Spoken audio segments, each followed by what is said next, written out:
What you're about to see may disturb you. Hello, ghosts and goblins, and welcome back to my channel. As always, I am your favorite ghoul friend, Dotty Spartans, here to review another B-rated horror movie, and I know you're so excited because it's been a while. There's been a lot going on in the world. There was a global pandemic, there was protesting and legislation, and so much has happened. And as always, I have a good friend with me, alcohol. This is Pinot Grigio. I don't think I've ever brought a Pinot Grigio onto this channel. Viewers, this is Pinot Grigio. Pinot Grigio, this is viewers. And this is my stomach. So, today, I'm going to be discussing another B horror movie. It's a movie that I both thoroughly enjoy and also cannot stand. I think it's good to discuss. I think it's good to talk about, kind of middle of the road. So the movie is called Bloody Bloody Bible Camp. That's right. Bloody Bloody Bible Camp. Might as well be Z-list horror. A super campy, ridiculous slasher film. I think actually everyone in the movie is an adult entertainment performer. That means porn star. If you want to get me on board to watch a movie, tell me that everyone in it is a porn star and I'm there. Straight porn, gay porn, trans porn. What more could you want? Bloody Bloody Bible Camp is about this group of people. I think they're supposed to be teenagers. They don't look like teenagers, and they are on the way to this camp with their pastor, reverend, priest, deacon, some kind of clergy. They get to the camp, and when they're there, obviously hijinks ensue, and when I say hijinks, I mean bloody murder. It's called Bloody Bloody Bible Camp. The plot is difficult to follow, which honestly is okay. I mean, if you're watching this movie because you want to see violence, then the plot doesn't really matter.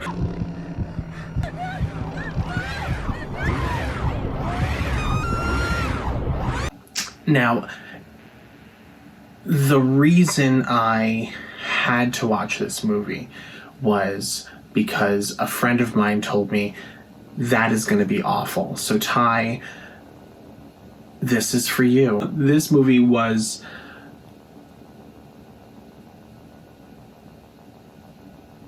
interesting and fun to watch. Would I say it was a good movie? Would I say it was a bad movie? Would I say it was a movie? Yeah, it was a movie. The acting was not good. And I'm okay with that. Let's just say I didn't decide to watch Bloody Bloody Bible Camp because I thought the acting was going to be Oscar worthy. But still, it was very fun. I mean, I think that anybody who decides to be in a horror movie or like gets cast in a horror movie, listen, you're doing the best you can. Listen, I have never been chased by an axe-wielding psychopath. Not because I haven't wanted to, but no one's ever asked me. When it comes to discussing the acting, really, all I can say is plot. You have your Bible group. They've come up to this campsite.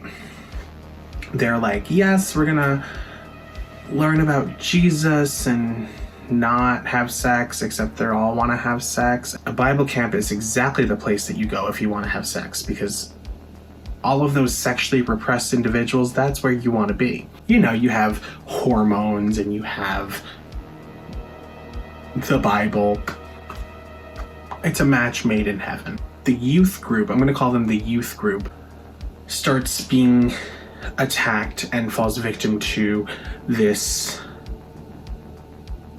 very scary looking nun. Now, the nun is killing people.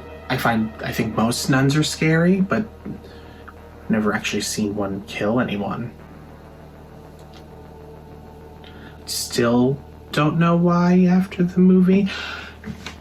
Something along the lines of repressed gender identity. I didn't really understand it. I think that was the big issue. I didn't understand the motive of the killer. It was very muddy. I think they were trying to make a transgender reference, and if that's the case, I didn't appreciate that. Making a trans person the villain is okay as long as they're not the villain because they're trans, and I think that's what the movie was trying to do. I honestly couldn't tell you because I was that confused. Now, highlights.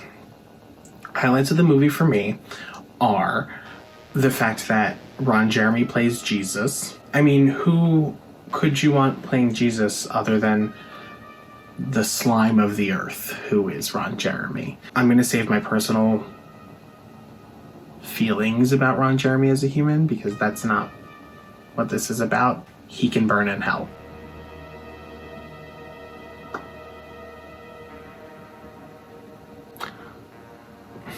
The gore was okay. Special effects were not good. They weren't even really like B-list special effects. I have seen some really great practical and special effects in B movies. This was not one of those. All in all, I think that if you want to watch a movie that's fun, the plot doesn't actually matter, you just want to watch some nonsensical gore, and you don't want to like any of the characters. Not that I didn't like any of the characters. The main character, whose name I can't remember, just wanted to take an acting class. Ultimately, it was fun. It was a movie that I could sit on the couch and watch with friends, and we could laugh and kiki, and it's not serious. It's not a drama. It's not Hereditary.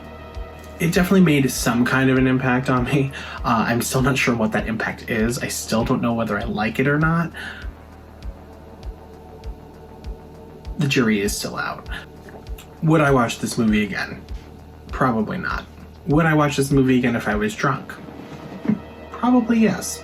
Also, I don't know what the time period is supposed to be. Is it supposed to be the early 2000s? Is it supposed to be the 70s? It's kind of like...